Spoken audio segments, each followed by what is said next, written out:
Bonjour à tous. J'ai le grand plaisir aujourd'hui de recevoir Michel-Marie Maudet. Bonjour Alfonso. Comment vas-tu? Très bien, ouais. Alors Michel-Marie, si vous ne le connaissez pas, c'est le cofondateur de l'Inagora. Oui. L'Inagora, tu nous décris l'Inagora rapidement, même si je crois que nous connaissons tous. Oui, alors l'Inagora, c'est un acteur en fait de l'open source en France depuis 10 ans. Ça fait 150 personnes. Je pense que par les chiffres et par la représentation qu'on a sur le marché aujourd'hui, on doit être le leader en fait français de l'open source. Voilà, avec trois métiers. En fait, si tu me permets, voilà, trois métiers. Donc moi, je m'occupe particulièrement en fait de la partie édition de logiciels, puisque la particularité de l'Inagora, c'est donc de s'être créé sur un modèle de service. Et puis, au fur et à mesure, donc on a décidé de développer deux offres à côté de cette activité de service. Donc l'édition logicielle, avec trois logiciels. Logiciels, je pense, dont on aura l'occasion de reparler dans le domaine de la messagerie, donc OBM. Et puis deux autres offres dans le domaine de la sécurité et puis de la gestion d'identité, qui sont deux fondamentaux aujourd'hui des systèmes d'information. Et puis, troisième métier, donc quelque chose qui est pareil aussi, qui me paraît fondamental, puisque on supporte un certain nombre de produits sur plateforme Microsoft, donc dans le cadre de nos activités de support industriel. Donc c'est un métier qui s'appelle l'OSA chez nous, l'Open Source Software Assurance, puisque les grands DSI, enfin les DSI qui utilisent aujourd'hui l'open source, cherchent à être sur des modèles de réassurance tels qu'ils l'ont avec des utilisateurs comme Microsoft. Voilà. En tout cas, ce qui vous caractérise, c'est vraiment l'approche open source. Ah, c'est sûr que c'est au cœur de, c'est notre DNA, c'est notre ADN, effectivement. Voilà. Que de l'open source. Alors cette interview est en fait également une réponse à une interview que vous avez réalisée chez l'Inagora de ma personne sur toollinux.fr, site que je vous recommande, sur lequel on a pas mal d'informations justement sur votre écosystème, en tout cas celui dans lequel vous naviguez, l'informatique en général et plus précisément l'open source. Ça a été une des premières créations de l'Inagora en 1999, donc tu vois, ça fait plus de 10 ans que ce site existe.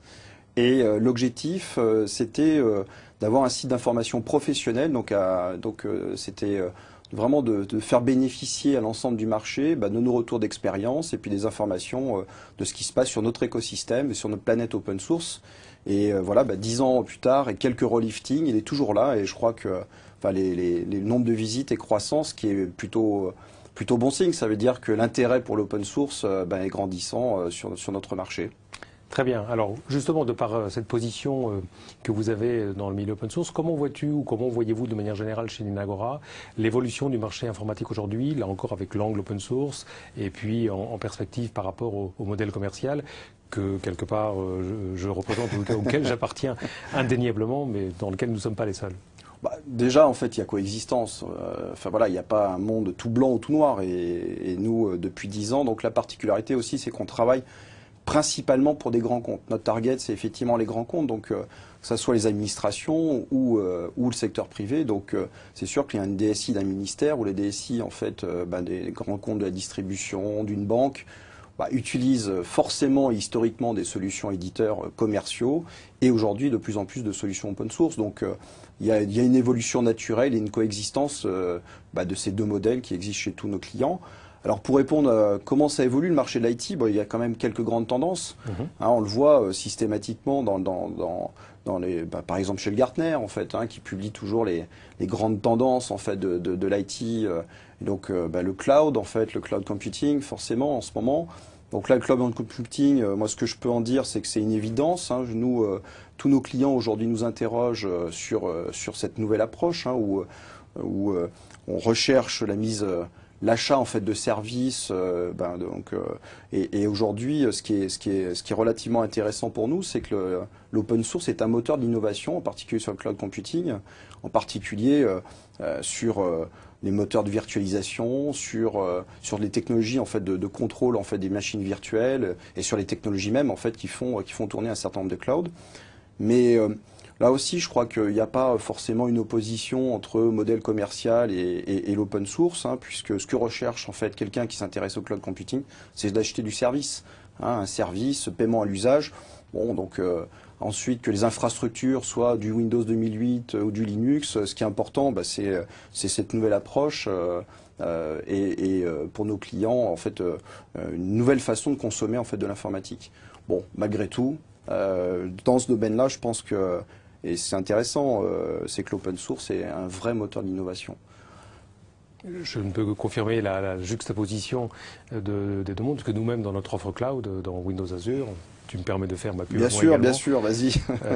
Nous avons également mis du Java, du Python, du Ruby, du PHP, du MySQL, enfin bon, tout un tas de composants effectivement open source et qui sont dans notre offre cloud. Donc on participe également à ce mouvement et qui évidemment est demandé par le marché. Hein. C'est bien le marché qui nous guide par rapport à tout ça. Voilà, donc, et encore une fois, hein, sur les systèmes d'information de nos clients, on supporte des produits open source qui tournent de temps en temps sur des plateformes Windows. Donc, très bien.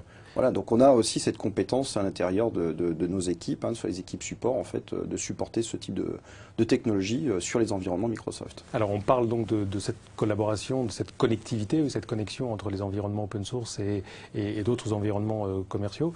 Un exemple par rapport à votre propre offre, et d'ailleurs lié à Microsoft, je crois. Ah oui, donc sur OBM en fait, sur la partie messagerie. Alors bon, OBM, désolé de te le dire, c'est un concurrent à Microsoft Exchange. Alors bon, concurrent aujourd'hui montant, mais ça a 12 ans d'existence. C'est un produit effectivement qui offre en fait des solutions de partage d'agenda, de contacts et puis un moteur de messagerie très largement déployé, en particulier dans le secteur public aujourd'hui.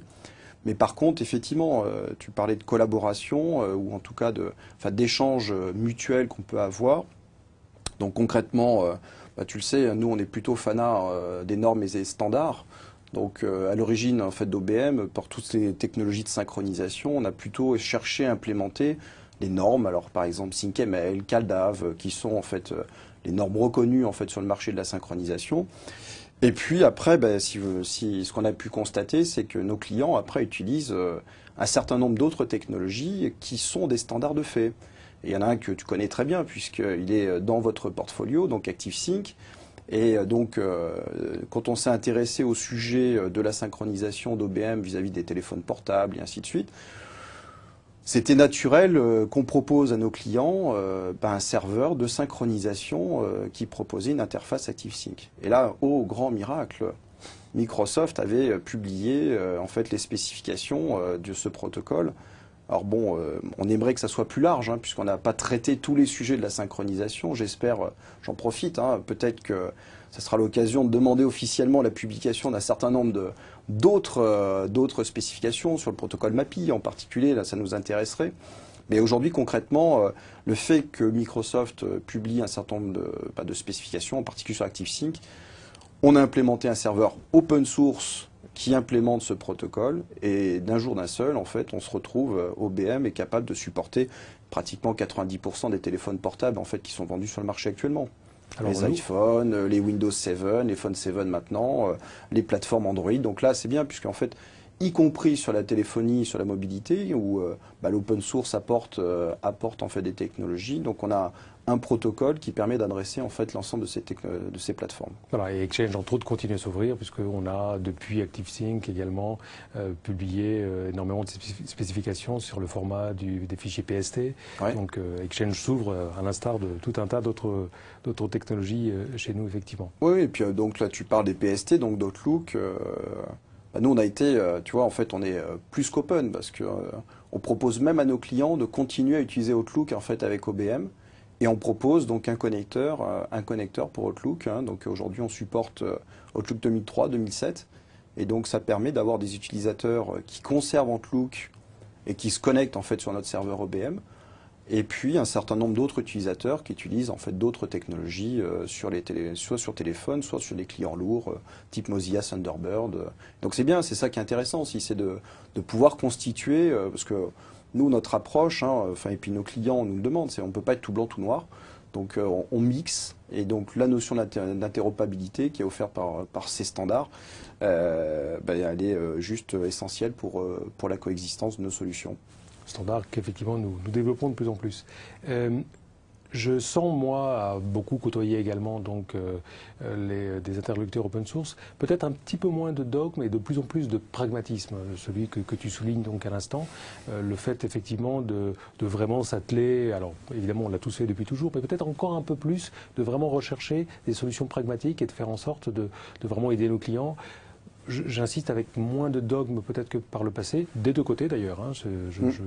Je ne regarde pas que l'open source, je pense qu'il pouvait y en avoir aussi du côté commercial. C'est une chose que tu peux constater, que vous pouvez voir vous sur le terrain Ça fait partie de notre ADN. Quand tu choisis en fait de travailler pour les grandes organisations, tu peux pas arriver avec un discours idéologique en fait sur les technologies. Et ce que recherchent aujourd'hui nos clients, de toute façon, c'est des solutions qui fonctionnent. Et donc c'est pour ça que nous, on se focalise sur là où on peut apporter des solutions qui vont fonctionner pour nos clients. Donc là, je te rejoins, c'est-à-dire que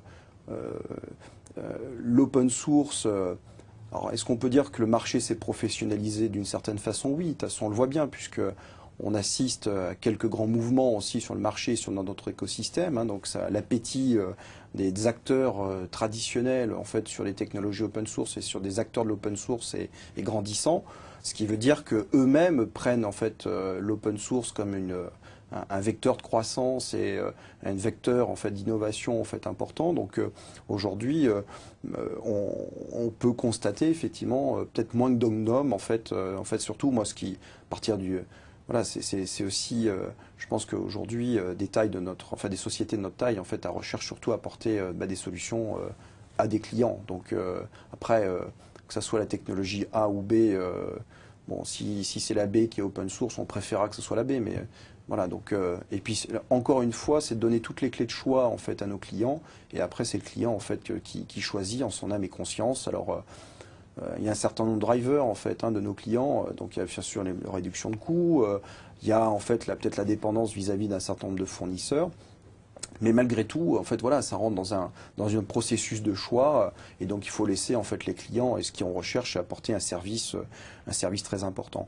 Par contre si tu me permets du coup puisqu'on parlait de la relation open source commerciale, nous-mêmes, en fait, sur notre écosystème, ce qu'on s'aperçoit, c'est qu'il y a des tendances fortes sur ce qu'on appelle open source, finalement. Et donc, aujourd'hui, nous, on fait bien la différence entre ce qu'on appelle le modèle freemium, free, en fait, la contraction de free et premium, et puis le modèle free, comme moi, j'appelle free, donc libre et gratuit.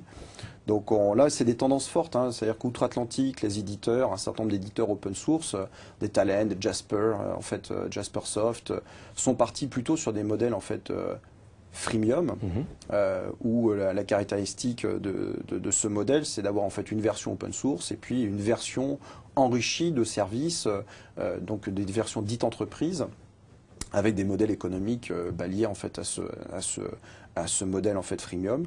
C'est pas notre choix. En France, enfin en tout cas l'Inagora a fait le choix en fait plutôt d'un modèle free, donc pour libre et gratuit, où nous en fait l'ensemble en fait du code source de nos solutions, c'est publié sous licence libre. Donc généralement, par exemple au BM, on est en train de faire le changement de licence. Hein, on passe de GPL2 donc à la Fero GPL. Bon, pour des raisons évidentes, hein, pour l'utilisation dans le cloud computing en particulier, en fait. Et donc, 100% des lignes de code et 100% du produit est disponible en fait sur nos clients. Et donc, on se rémunère uniquement sur les prestations d'expertise et de support.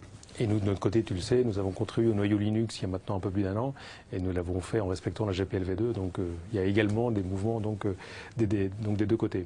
Donc manifestement, et on n'est pas en train de dire qu'il n'y aura pas concurrence produit par produit ou technologie par technologie, les clients auront toujours cette possibilité de nous mettre en concurrence les uns avec les autres, au sein d'un des modèles d'ailleurs et au sein de l'autre ou l'un par rapport à l'autre. Ce n'est plus une question de modèle, c'est plus une question effectivement, comme tu le disais, de choix et d'adéquation par rapport aux besoins exprimés. Ouais, moi c'est ce qui est sain, c'est-à-dire qu'aujourd'hui, c'est la libre concurrence poussée à son extrême et moi j'aime bien cette idée que l'open source participe à faire évoluer les mentalités et à faire peut-être booster en fait certains éditeurs à produire plus en plus d'innovations.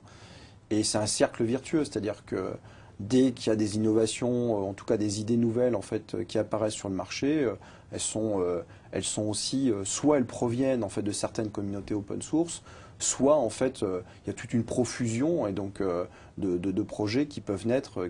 Donc voilà, il y a cet enrichissement mutuel en fait dans les deux mondes et c'est surtout ça, je crois, qui est extrêmement intéressant et qu'on observe peut-être de plus en plus quand on dit peut-être que les GNOME